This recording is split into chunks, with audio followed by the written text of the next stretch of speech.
అందమైన చర్మ సౌందర్యం మీ సొంతం. Second aqua radiance deep cleansing gel.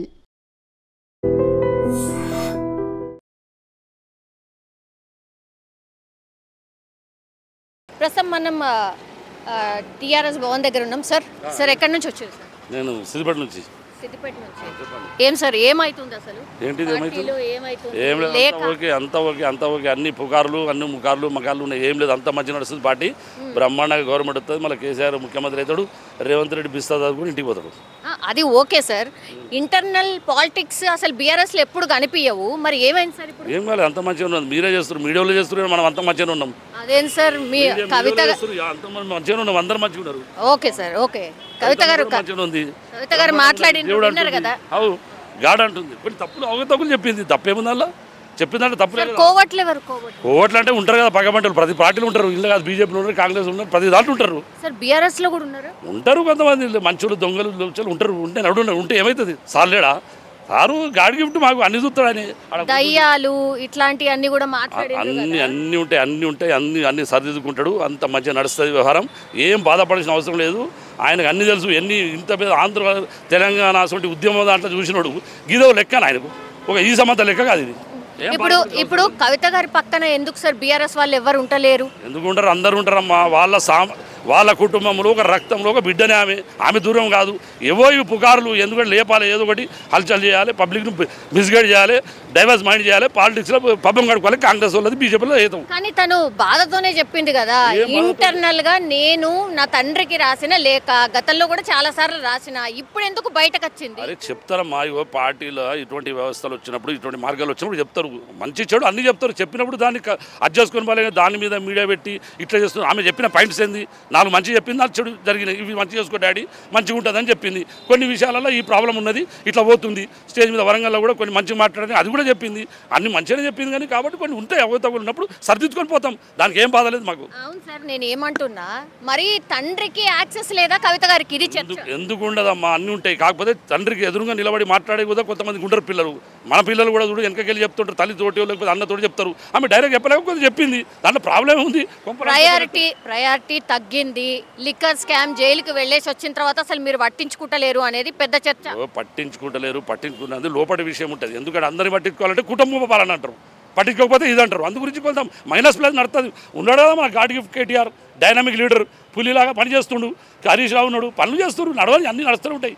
4 స్తంభాలాట 3 స్తంభాలాట ఇట్లా బాగా నడుస్తుంది సార్ చర్చ. ఏం నడవదమ్మా, అన్ని స్తంభాలాట వేస్ట్. ఏం పని లేదు, ఏం పాట లేదు. మన గవర్నమెంట్ ఖచ్చితంగా ఉంది. 2 పనులు మంచిగా నడుస్తున్నాయి. హరీష్ రావు ప్రజలలో ఉన్నాడు, కేటీఆర్ ప్రజలు ఉన్నాం, మేమంతా ప్రజల్లో ఉన్నాము. ఎలాంటి బాధ లేదు. కవితమ్మ కూడా ప్రజలలో వస్తుంది. ఇవన్నీ చిన్న ఇష్యూని పట్టుకొని పెద్ద ఇష్యూ చేస్తున్నారు. ఏం లేదు. రేపో ఎల్లుండో కేసీఆర్ గారు ప్రెస్ మీట్ చెప్పి చెప్తాడు దాని గురించి. 100% చెప్తారు. అందరు చెప్తారు. కేటీఆర్ చెప్తారు, హరీష్ రావు చెప్తారు, అందరు చెప్తారు. సార్ ఇవాళ కేటీఆర్ వచ్చారు సార్, ఏం మాట్లాడలేదు కదా. గది ఇట్లా ప్రజలల్లో మరీ అట్లా ఓపెన్ గా కాకుండా డైరెక్ట్ వచ్చి చెప్పొచ్చు కదా అంటున్నారు. వాళ్ళ చెల్లె గురించి, వాళ్ళ గురించి, వీళ్ళ గురించి చెప్పే అవసరం ఏముంది మాకు? మా పార్టీ విషయం అది, మేము చెప్పుకుంటాం. వీళ్ళకి చెప్పాలని మళ్ళీ హైలైట్ చేయాలన్నా? అది అవసరం లేదు. ముచ్చట మేము చెప్పుకుంటాం, మేము చూసుకుంటాం అమ్మా. అది మాతో అయితే మేము చూసుకుంటాం. ఏం బాధ లేదు, భయపడాల్సిన అవసరం లేదు. బాయ్ మా పార్టీ మాకే. సో అది ఒక కార్యకర్త చెప్తున్నటువంటి మాట. యాక్చువల్లీ పార్టీలో ఏం జరగలేదు, అంతా బాగానే ఉంది. కేవలం మీడియా సృష్టి మాత్రమే ఇదంతా. కూడా పెద్దగా ఆలోచించాల్సిన అవసరం లేదు, అందరం కలిసే ఉన్నాం.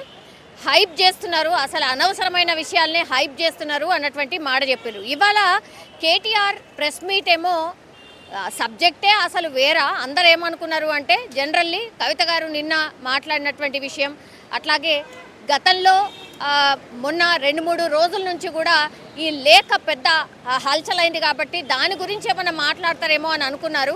కానీ ఎక్కడ కూడా ప్రస్తావన చేయకుండా కర్ణాటక పాలిటిక్స్, అక్కడ జరుగుతున్నటువంటి వ్యవహారాల గురించి మాట్లాడినరు. ఆ తర్వాత రిపోర్టర్స్ అడిగినటువంటి క్వశ్చన్కి కూడా పెద్ద దానికి ప్రాధాన్యత లేదు అన్నట్టుగా.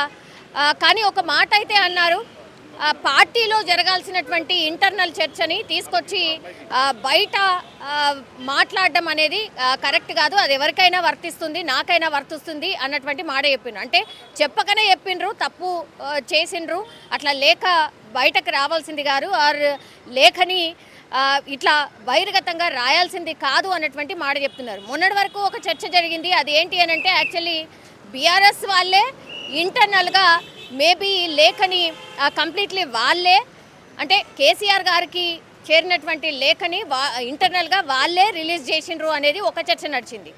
కాదు, బై మిస్టేకన్లీ కవిత గారు రాసినటువంటి లేఖ కవిత గారు ఆఫీస్ నుంచి లీక్ అయింది కాబట్టి కాంగ్రెస్ వాళ్ళు దీన్ని ఎక్కువ ప్రచారం చేసిండ్రు అని ఇంకో వర్షన్ నడిచింది. సో ఈ రెండు వర్షన్స్ నడిచినటువంటి నేపథ్యంలో రాజకీయ విమర్శలు అట్లాగే రాజకీయం ఒక్కసారిగా వేడెక్కింది అని చెప్పొచ్చు. కానీ చాలా క్లెవర్గా బీఆర్ఎస్ పార్టీ బ్యాలెన్స్గా ఇంతమంది నాయకులు వచ్చినా కూడా ఎవ్వరు కూడా కవిత గారి లేఖ గురించి కావచ్చు, కవిత గారి రెస్పాన్స్ అయినటువంటి తీరు కావచ్చు, దాని గురించి మాత్రం ఎవ్వరు కూడా మాట్లాడట్లేదు. నో కామెంట్, పైనుంచి ఆదేశాలు ఉన్నాయి, మేము కామెంట్ చేయడానికి లేదు అన్నటువంటి మాట చెప్పి వెళ్తున్నటువంటి పరిస్థితి కనిపిస్తోంది. సూర్యాపేట డిస్ట్రిక్ట్ నుంచి ఒక మేడం వచ్చిండ్రు. యాక్చువల్లీ బీఆర్ఎస్లో రోజు ఇట్లాంటి అంటే రాజకీయ సమావేశాలు కావచ్చు అండ్ ప్రెస్ మీట్ కావచ్చు, వాళ్ళ నాయకుడు వస్తున్నారంటే వస్తూనే ఉంటారు. సో ఒకసారి మాట్లాడదాం. మేడం, పార్టీలో ఏం జరుగుతోంది? ఎస్పెషల్లీ కుటుంబంలోనే ఏదో జరుగుతుంది అన్న హడావిడి చాలా ఎక్కువ కనిపిస్తోంది. ఎందుకంటే కవిత గారు లెటర్ బయటకు వచ్చిన తర్వాత ఈ చర్చ స్టార్ట్ అయింది. వాళ్ళు కుటుంబం ఆమె పిల్లగాడి కోసం ఆమె ఊరికి వెళ్తున్నది, పిల్లగాడికి సర్టిఫికెట్ ఇస్తున్నారని యూఎస్ పోయింది పిల్లగాడి కోసం. ఏదో రాసుకొని ఉంటే అది సమస్య కావాలా చెప్పండి? అదొక సమస్య. ఏ లెటర్ రాసింది, మాట్లాడింది, ఏం డిఫరెన్స్లు, ఏం భేదాలు చేసి ఏమి చేస్తారు చెప్పండి? కుటుంబంలో ఎందుకు గొడవలు లేపటం? ఆమె ఏదో తండ్రికి ఏం రాసుకున్నదో మరి, నాన్న ఊరికి పోతున్నా, నా పిల్లగాడికి అక్కడ మంచిగా ఫస్ట్ వచ్చిందని ప్రజెంటేషన్కు నన్ను పిలిచిండ్రు, నేను పోతున్నా అని ఆమె రాసిందేమో. దాన్ని ఏందో భూతద్దంలో పెట్టి చూడటం అది పద్ధతి కాదు మేడం. పార్టీకి సంబంధించే రాసిండ్రు అంటే మొన్న సభ జరిగిన తీరు కావచ్చు, జనాలు ఏమనుకుంటున్నారు, పార్టీ కొంత వీకెన్ అవుతున్నది, కొంతమంది లీడర్లు మీ పక్కన ఉన్నోళ్ళ వల్ల నష్టం జరుగుతుంది, దాన్ని సరి చేసుకోండి, కోవట్లు ఉన్నారు, ఇట్లాంటివి కూడా మాట్లాడింది. కోవట్టులు ఉన్నారు అని అన్నప్పుడు ఇక దట్ ఈస్ కామన్. అన్ని పార్టీలలో అందరికీ వర్కులు చేయించుకునే ఉంటారు, బదనాన్ని చేస్తూనే ఉంటారు, అలా ఉంటూనే ఉంటారు, ఇంట్లో ఉంటూనే ఉంటారు, అలా బదనాన్ని చేస్తారు, ఇంట్లో బదనాన్ని చేస్తారు. మనం బాధపడాల్సిన పని ఏం లేదు. ఇప్పుడు మామూలుగా కేసీఆర్ గారు అంటే చాలా సెలెక్టివ్ పర్సన్సే వాళ్ళ చుట్టూ ఉంటారు. మీకు కూడా తెలుసు కదా మన పార్టీలో. ఆ సెలెక్టివ్ పర్సన్స్ గురించే తను మాట్లాడిండ్రు. ఎవరై ఉంటారు అంటే కుటుంబ సభ్యులేనా? అంటే కేటీఆర్ గారా, లేకపోతే సంతోష్ రావు గారా, లేకుంటే హరీష్ రావు గారా, ఎవరి గురించి మాట్లాడుతారు? ఎవరి గురించి మాట్లాడినరో, పార్టీల గురించి మాట్లాడినరో, రాష్ట్రంలో ఉన్న పార్టీల గురించి మాట్లాడినరో ప్రతి ఒక్కటి భూతద్దంలో పెట్టి చూడాల్సిన పని లేదు. ప్రజలకు తెలుసు, ప్రజలను ఎవరిని గెలిపియాలి, ఎవరిని ఇది కావాలి. ప్రజలకు ఈ రోజులు వెనకటి రోజులు కావు, ఇప్పుడు అన్నీ తెలుస్తున్నాయి ప్రజలకి. మనం దాన్ని భూతద్దంలో పెట్టినా, దాన్ని ఇండియా లెవెల్లో పెట్టినా, ఎక్కడ పెట్టినా సమస్యలు ఉంటాయి. కానీ మాట్లాడుతూనే ఉంటారు. తల్లిదండ్రి ఇంట్లో పిల్లలు మాట్లాడుకునే దాని పైన అంశం పైన ఇంత పెద్దగా తీయటం ఎందుకు? అంటే మాట్లాడుకోవచ్చు మేడం, మరి తండ్రికి కలవనేనంత దూరం అయిపోయిందా కూతురు అనేదే చర్చ. దాన్ని సాగదీసేట వరకు ఇక ఎన్నో వస్తాయి మేడం.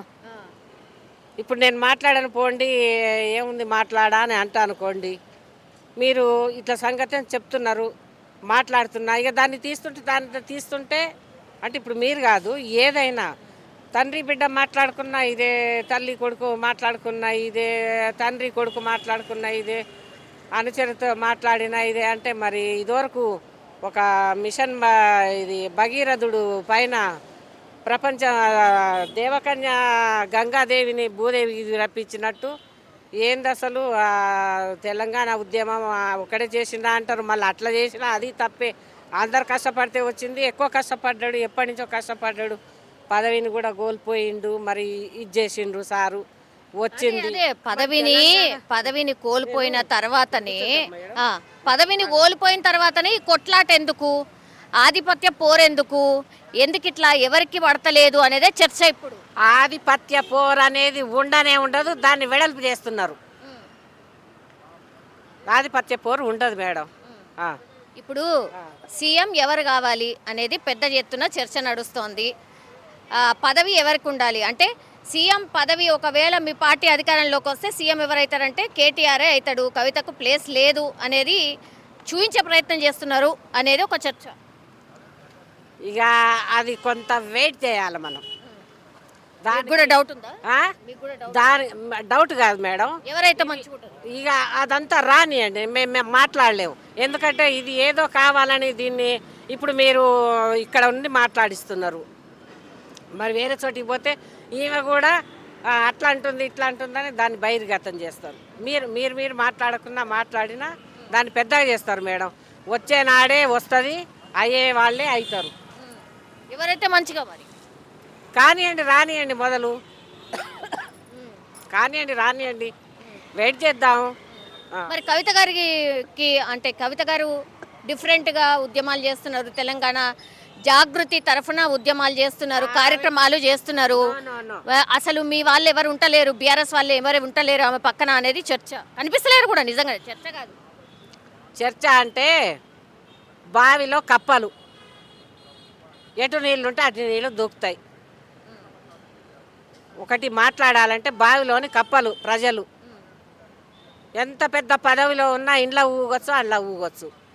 ఇప్పుడు రాలేదు అనగానే ఆమె డౌన్ కాలేదు. ఆమె బతుకమ్మ గురించి దేశాలల్లో విదేశాలల్లో ఇప్పుడు ఆటను అప్పుడు ఆడని అందరూ ఇప్పుడు ఇంట్రెస్ట్గా ముసలోళ్ళు ముడిగోళ్ళు వచ్చి 2 పూలు వేసుకొని వచ్చి ఆడుతున్నారు. ఏమైంది, ఆమె మంచిగానే చేస్తుంది అని వాళ్ళకు ఏదో డిఫరెన్స్లు పెట్టాలని చూస్తారు. కానీ అదంతా ఏం లేదు, వాళ్ళంతా ఒకటే. అంత బాగున్నదా పార్టీలా? మరి దీని గురించి ఏమైనా క్లారిటీ ఇస్తారా కేసీఆర్ గారు? ఏమైనా వచ్చి ఏంటిది అదే అసలు పార్టీలో ఏం జరుగుతలేదు, అంత బాగున్నామని కేసీఆర్ గారా? ఇక ఏమన్నా వారు వచ్చి ఒక మాట అంటారు, వీరు వచ్చే మాట అంటారు. కానీ ఏంటి జరుగుతుంది చూద్దాం. ఏం చర్చ నడుస్తుంది ఇంటర్నల్గా మీ పార్టీ కార్యకర్తల మధ్యలో? ఏం చర్చ నడుస్తుంది? ఏమీ నడవట్లేదు, అంత ప్రశాంతంగా ఉన్నది. ఇక తర్వాత మళ్ళీ టీఆర్ఎస్ వచ్చే అవకాశం ఉంది. నిజంగా ప్రస్తుతం ఉన్నటువంటి సమాజం దేనికి ప్రయారిటీ ఇస్తుంది? ఆర్థిక సంబంధాల చుట్టూ మాత్రమే తిరుగుతుంది. మళ్ళీ ఎన్నికలంగానే చాలా విరక్తి కలుగుతాం. మంచి అనిపిస్తుంది కదా, లేడీస్ కూడా ఛాలెంజింగ్ జాబ్స్ చేసినప్పుడు చాలా బాగుంటది. ట్రాఫిక్ అసిస్టెంట్స్ గా నియమించిన ట్రాన్స్జెండర్స్ అందరితో సాల్యూట్ చేయించుకుంటున్నారు. ఫుడ్ డెలివరీ ఇవ్వటానికి వెళ్ళినటువంటి డెలివరీ బాయ్ అనిల్ పై కళ్ళ ముందు పెళ్ళండి